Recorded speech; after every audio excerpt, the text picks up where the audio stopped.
Tukwaniriza mu Kampala Bible Revelation Church esangibwa Makerere mu Mukubira Zone.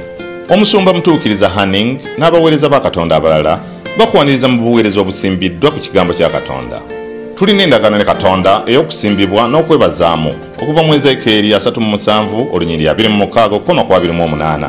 Ojanirizibwa mu kusaba kwaffe okwa Sande okuwa abakkiriza okubikkulirwa okuleeta okukyusibwa okuva mu kigambo kya Katonda. Ku Lwokuna tubeera n'okusomesa okuwa abakkiriza enkozesa y'ekigambo ey'amaanyi.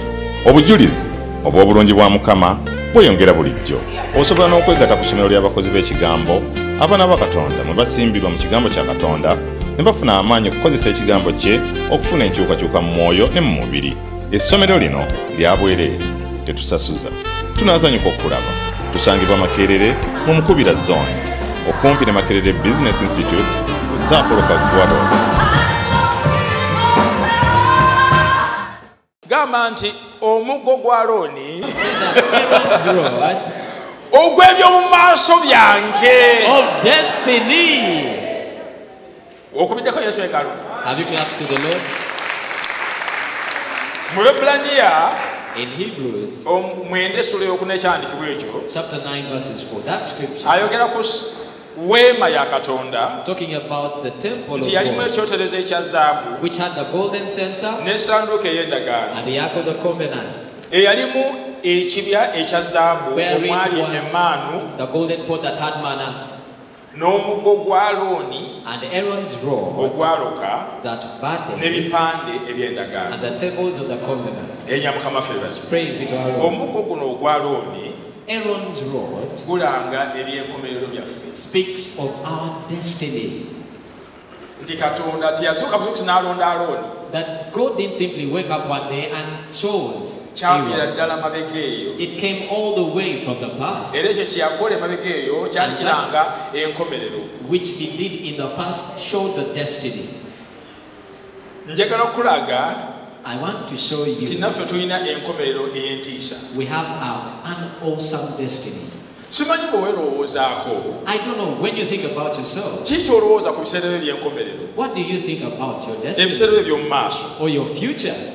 Erinnya Mukama waffe libazibwe. Praise be to our Lord. Baluumi 8 Romans chapter 8, Mukama atubuulira ku by'enkomerero yaffe the Lord tells us about our destiny. gye yagenderera obugenderezi. Haleluya. Hallelujah. Enkomerero yaffe yagigenderera, That He purposed it. teva mu ntaanya. It doesn't come out of the blue. Baluumi 8:28. Romans 8:28, Era tumanyi babeka ng'omanyi.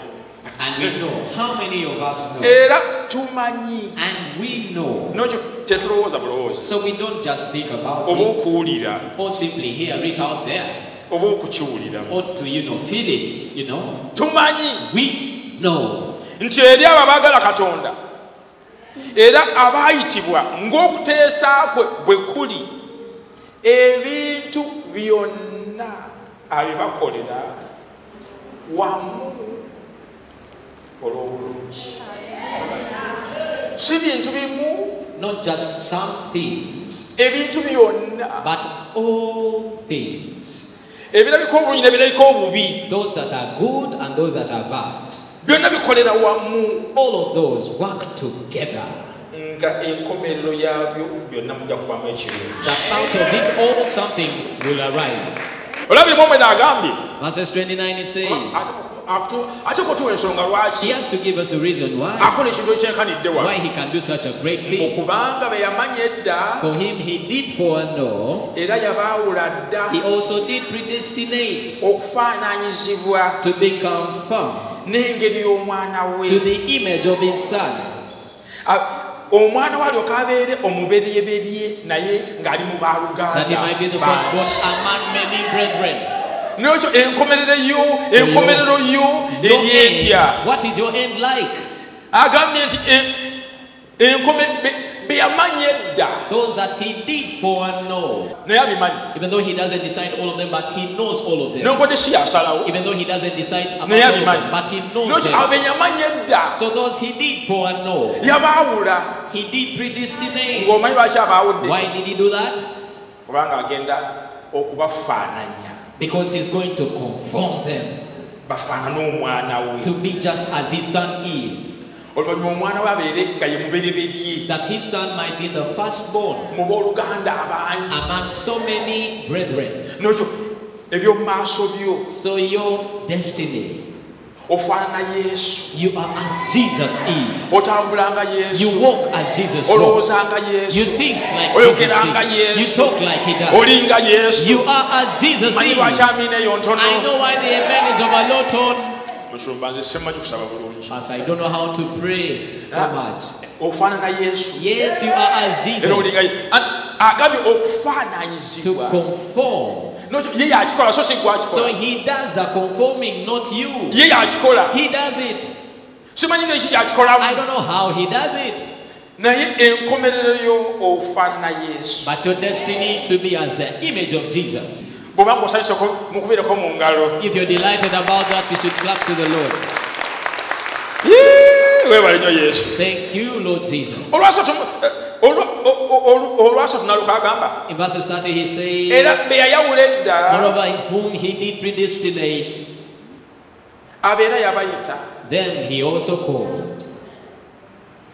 Era be yayita. And whom he called. Omanyi agenda okubayita nga tebafaananika. You know, by the time he calls on them, they are not, they are in a mess. Tebafaananika. They are in a mess. Baddugala. They are dirty. Bafu. Bafidde mu bibi Dead in byabwe. sin. Bali eyo. They are long lost. Naye bw'abayita. But when he calls them Ne out bajja. and they come to him, N'akola atya. what does he do? N'abawa He gives to them obutuukirivu. justification. Yabawa obutuukirivu. He justified them. Era be yawa obutuukirivu. And then he justified. Yabawa era ekitiibwa. He also glorified. Ogenda kumaliriza mu bukulu. You are going to finish in Mu greatness, bukungu. in high places, Nga akufaananyiza omwana when he we. has conformed you to his son. Akuteekako ekifaananyi He ky'omwana we. infuses Jesus' image on you. We twogera kaakati As I speak right now, ekifaananyi kye kiri mu ggwe. his image is on your inside. Ekifaananyi kya Yesu kiri ne Yesu yennyini mwali. Even Jesus is present, yes. N'ekifaananyi kye kiri mu And yet his image is also in you. omuntu yenna baba mu Kristo Yesu. If any man be in Christ Kyava Jesus, abeera he is ekitonde ekijja. a new creation. Ekitonde ekijja ekifaanana Yesu. A new creation that is like Jesus. Bw'ombuuza enkomerero yange. So if you're asking about my destiny, Njagala okubuukira waggulu. I want to jump up Bwe kiba high. kisoboka mpite mu bbaatiri. If it is possible, I should go through this Kubanga room. enkomerero yange. Because my destiny, Nfaanana Yesu. I conform to the image of Jesus. Nzijjudde ekitiibwa. I'm filled with glory. Ndi mukungu mu bwakabaka I obw'omugulu. am great in the kingdom of God. Yesu waki bamalayika baweereza baffe. That is why angels are our ministers. Kubanga ffe tufaanana era tulinga Yesu. Because we are conformed to his image and we are as Jesus is. Bamalayika baweerezanga Yesu. So wekiringa The bulungi. angels used to minister to the Lord, isn't it so? Naffe baweereza baffe. They are also our ministers. Kamulamira yawakiza nungi Let me ennyo. hear a good amen from you. Mu Befeso essula esooka, In Ephesians chapter 1, Abefeso Ephesians essula esooka onyula 5, chapter 1 and verses 5. lekera okweraliikirira. Stop being worried. Abefeso essula esooka onyula 5, Ephesians 1 5. bwe yatwawula edda. Having predestinated us. Yatwawula ddi? When did he do this? Okumufuukira abaana. Unto the adoption of children. Mu Balumi agambye yatwawula dda okufaananyizibwa. In Romans, you're saying he Ng'omwana we. predestinated us to be conformed to be his, Atussaako as his son, ekifaananyi ky'omwana we. infusing his image upon us N'ofaananga Yesu. to be as Jesus is. Katonda agambye yatwawula dda okumufuukira abaana. So he predestinated us unto the adoption of children Nga tuyita mu Yesu Kristo. by Jesus Christ, Era bwe yasiima according to the good pleasure olw'okwagala kwe. of his will. Talina buyagibwa muntu yenna bwe yeetaaga. He didn't ask from any man. Ye kennyini ajja kyekolerako. He will do it by himself. Ne twogera kakati akola. Even as I speak now, he's at work. Ogenda ofuuka. You are being transformed. Ogenda ofaana Yesu. You are being conformed to the image of Jesus. buli kyonna kyolaba kati kyakaseera kuseera Everything that you see now is only for our time. buli kyonna kyolaba kakati Whatever is around you, weekiri okukola olw'obulungi is ogende in His ng'ofaana presence yesu to work out for your good. essula yemu yabefeso esoloseko Ephesians 1:11. mwoyo In whom naffe mwe twafuukira obusika also we have obtained an inheritance, bwe twayawulibwa edda being predestinated mu kumalirira kw'oyo according to the purpose of Him akosa byonna nga bw'ayagala who worketh all things after the counsel of His mu own will. kuteesa kwe After the counsel of His own will. kyonna kyeyasalawo teyayinza kikyusa Everything He decided, no one can change it. ng'olwokuba ng'oli mwana we ensonga lwaki naawe wafuuka kitundu ku busika awo Because you are His child, you have become a part olina and enkizo ku heir. busika You bwe have a part waliwo in ebintu His by'oteekeddwa inheritance. okufuna katonda nakyokoze There are kyonna things you ought to get without doing a thing.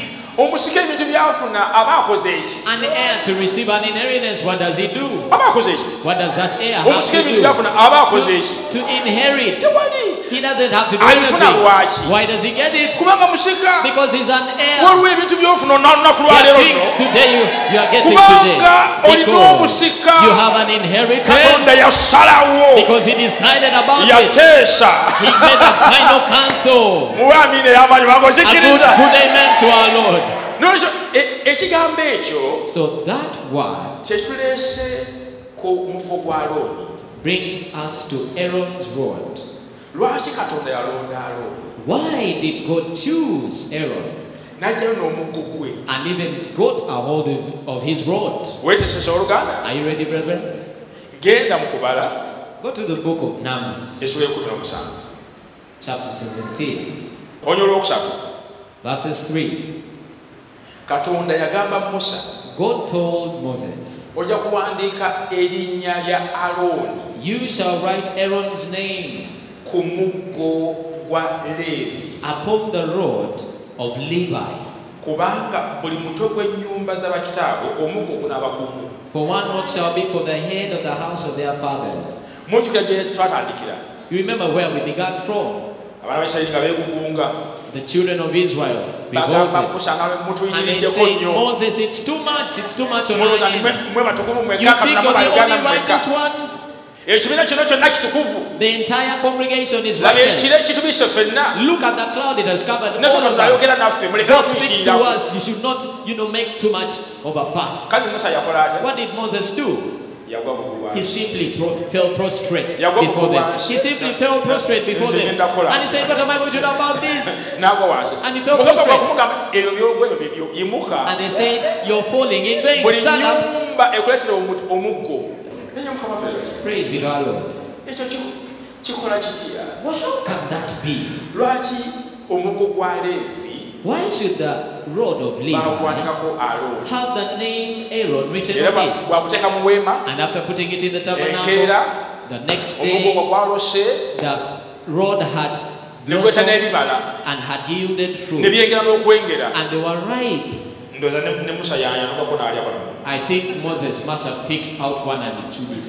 kyengedde n'okwengera bulungi ddala kiwoma n'okulungi It is so ripened, it is so naye sweet. ng'omuggo gwo teguliko mirandira teguliko bikoola And yet that rod didn't have roots or leaves. kyobalaba nseeraliikirira That is why, personally, I'm not worried. seetaaga mirandira I don't need roots. seetaaga bikoola I don't need any leaf. ninga omuggo gwa Alooni I'm just like the rod of nja Aaron. kweta ebibala awatali bikoola awatali I will mirandira bear fruit whether I have leaves or not. bwebanga bibukambula minaye n'ojja gyo If it is you, let me hear a good amen from you. kaakati wano wayigiddewo erinnya eddala Now, right here comes in another name. linnya ki What is that name? erinnya Leevi The name Levi. Leevi ono yaani Who is Levi? ng'ate Leevi ono ye mukulu w'ennyumba eno And yet Levi was the head of this tribe, katonda mwajja Alooni where God chooses out Aaron okumubeerera kabona to be a high priest.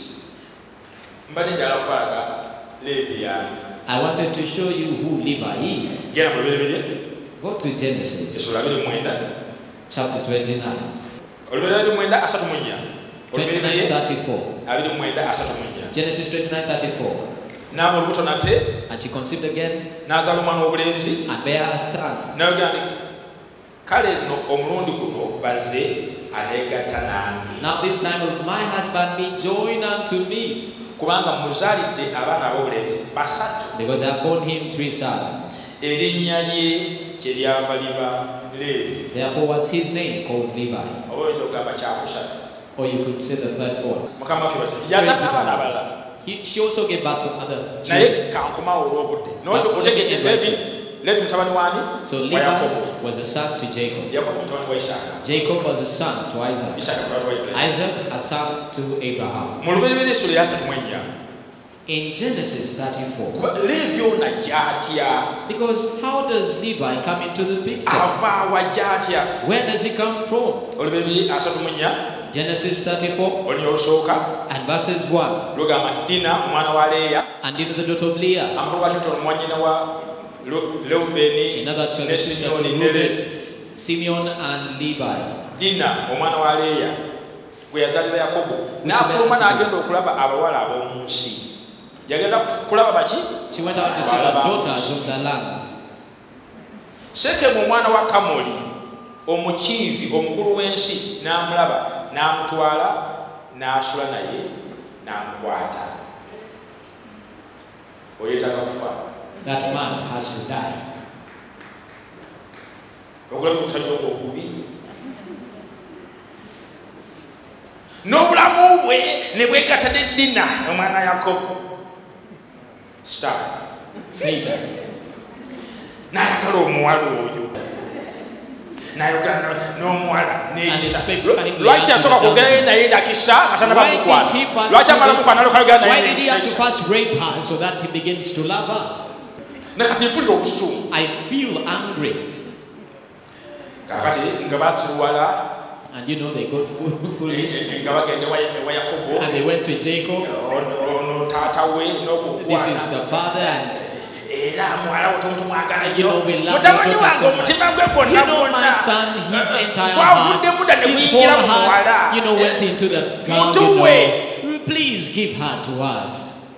Yakobo ng'akiwulidde Jacob had heard about ne it. bannyina nga bakiwulidde And bannyina all ba the Dina brothers had heard about naga it. omusajja ono tatumanyi bulungi. And then they say, this man doesn't know us too well.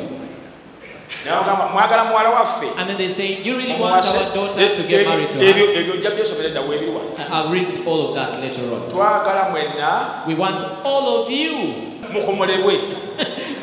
all the males should be circumcised. Mukama waffe bati mwenna mukomolebwe.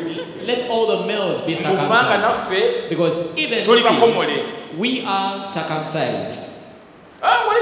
Nga Sekemu agamba ekyo kyangu You know, nnyo. that is so easy. It is Kubanga easy. mutabani wange omutima gwe gusula mu Because muwala. my son's heart is after this girl of yours. Nga bagenda ekibuga kyonna nga beekomola. And the entire city, all the males were circumcised. Kati olunya olwa 25 lugamba And verses 25 says, awo olwatuba ku lunaku olwokusatu it's that day, bwe baali nga balumwa when they were sold, abaana ba Yakobo aba the 2 sons of Jacob, Simyoni ne nani Simeon and who? Leevi wo wuyaze And Levi, bannyina Dina Dina's ne brethren, baddira buli muntu ekitala kye took each man his ne sword bazinduukiriza ekibuga and came upon the city ne boldly batta abasajja bonna and slew all the males, banaalumanya ne all those that knew basaalumanya about it and those who didn't know about ate it. ne bwe nandibadde nze era kye nandikoze Even if it was me, I would do the same. n'abasomesa nti essomo lye muyinza okutegeera How can I teach you a good ne lesson? batta Kamoli ne Sekemu omwana we n'ekitala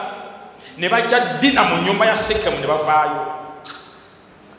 Webale nnyo Yesu. Thank you, Lord Jesus. Nange kye nandikoledde ddala. I would have done the same thing. Mukama waffe yebaze. Praise be to our Lord. Yakobo bwe yawulira ekigambo ekyo When Jacob had these things, onyo olwasatu lugamba verses 30 says, Yakobo n'agamba Simyoni ne Leevi nti munneraliikiriza okumpunyisa mu abo abatuula mu nsi. Mpulira ampunya I feel I'm a stage. mu Bakanani ne mu Baperezi nange kubanga omuwendo gwange mutono bali kuŋŋaana bonna okunnumba bali nkuba nange ndisikirizibwa nze n'ennyumba yange.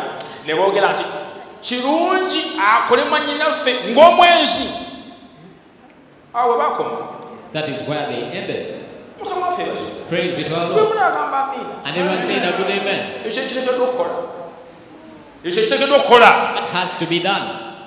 Kinakolebwa bwe kityo mu linnya lya It has Yesu. to be so in Jesus' name. owulire kyagambye Simeon ne Levi. Have you heard what he has said to Simeon and Levi? Mutuleeseko obuzibu. You brought us trouble. Kyakunyamanga gano okwegatta ne It is so easy for all these people to come against us and destroy us totally. Kyaliwo. Did it happen? Tekisoboka. It couldn't happen. Genesis 35 verses 1. N'agamba Yakobo nti kolokoka oyambuke ebbeesi eyo otuuleeyo ozimbireeyo ekyoto eri Katonda eyakulabikira bwe wadduka amaaso ga Esawu muganda wo. Katonda teyayogera na ku bya Sekemu ogalangasana kwa Yakobo kwagala God didn't talk about what happened to Shechem. He simply went ahead in his yambuka plan. ebbeesi eri kaakati olunyiriri olwokutaano lugamba. Verses 5 says, ne batambula and they journeyed, n'entiisa ennyingi n'egwa ku bibuga ebyaleetooloola and the terror of God was upon the cities that were ne around batambulira them, abaana ba Yakobo. and they did not pursue after the sons of Jacob. Ozanyisa Yesu You're playing around with ajja Jesus. okusolako entiisa He will cause terror, the terror of God to come upon buli yenna you. abadde azanyira mu kkubo lyo. Whoever has been playing in your way, Nambye nti Mukama agenda kussako I entiisa. am saying the Lord shall put his terror upon you. N'okyo kati olaba Leevi gy'ava Do you see where Levi comes from? mu Lubereberye Essula 49. In Genesis 49. Lubereberye 49 onywa olusooka. Genesis 49 verses 1. Yakobo n'ayita abaana be abasajja n'ayogera nti mukuŋŋaane ndyoke mbabuulire ebiribabaako mu nnaku ezaddi. All that shall befall you in the last days. N'agamba mu nnyolo okutaano. Verses 5. Simeon ne Leevi baaluganda. Simeon and Levi are brethren, Ebitala byabwe byakulwanyisa by'amaanyi. instruments of cruelty. Gwe mmeeme yange tojjanga mu lukiiko lwabwe. O my soul, come not thou into their secret. Gwe ekitiibwa kyange teweegattanga n'ekibiina kyabwe. My honor, be not thou united. Nga yogera ebintu eby'amaanyi. He's speaking great things. Kubanga olw'obusungu bwabwe batta omusajja. For in their anger they slew a man, N'olw'eddalu lyabwe and in their self-will baatema ente olunywa. they dig down a wall. Omanyi kyagamba mu lunywa olw'omusanvu. You know what he said in verse 7? Obusungu bwabwe bukolimirwe Cursed be their anger, kubanga bungi, for it was fierce, n'obukambwe bwabwe and their wrath, kubanga bwa ttima. for it was cruel. Omanyi kyagamba You know what he meant? ngenda kubaawula mu Yakobo, I'm going to dismember you. ngenda basaasaanya mu Isirayiri. I'm going to scatter you in Israel. N'amala. And he ended there. Ekyo kitegeeza What does this mean? yabakolimira. He cast them. Yabakolimira. He cast Era them. wano waliwo abooluganda bangi. There are brethren, so many brethren in this place. So bataata yayogera nga Pastor, my father spoke as I heard. ebyana ebyo eby'omukazi oyo Those children belonging to that other woman, tebiri bamukaawo. not they shall not amount up to anything. Yayogera owulira. He spoke as you heard. Kati otubidde Now you are stranded, you're struggling olw'ebigambo ebyo wawulira. because of the words that you heard. Katulabe Let's see Yakobo taata byayogera Jacob the father, whatever he said, ne gye byakoma. and where it all ended. Okubala Numbers essula esooka chapter 1 onyolwa na mu 8.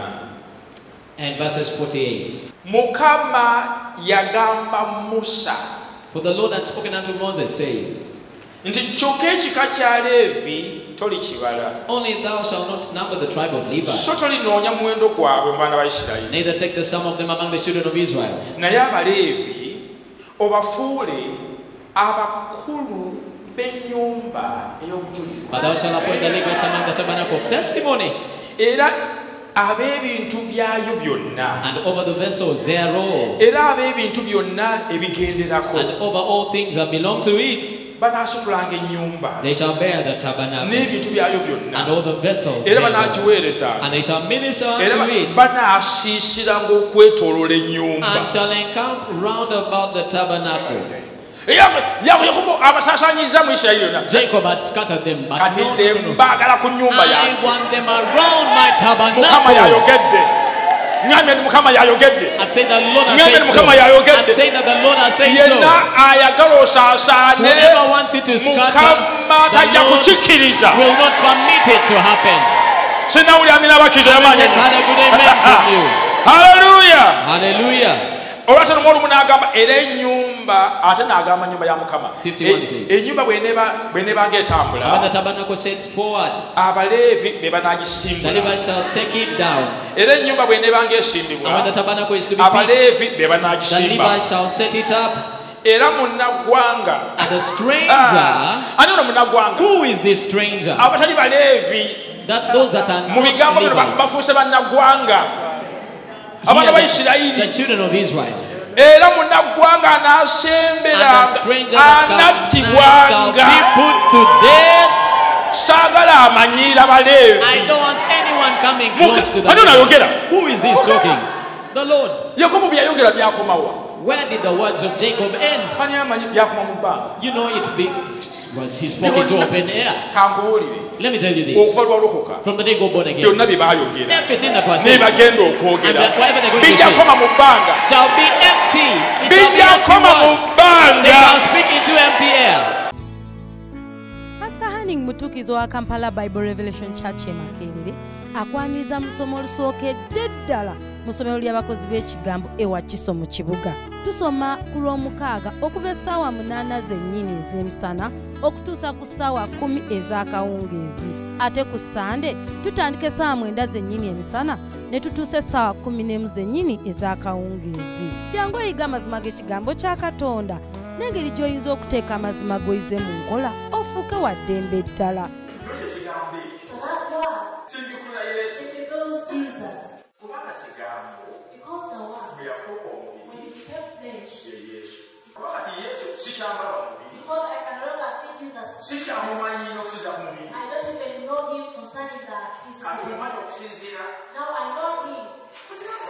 Mwenna mujje ku Buganda College School ewa Kiso okusoma kwa bwereere okumanya ebisingawo ku b'essimu 0772 444 174 oba 0702 205 629. Mukama akuwa omukisa.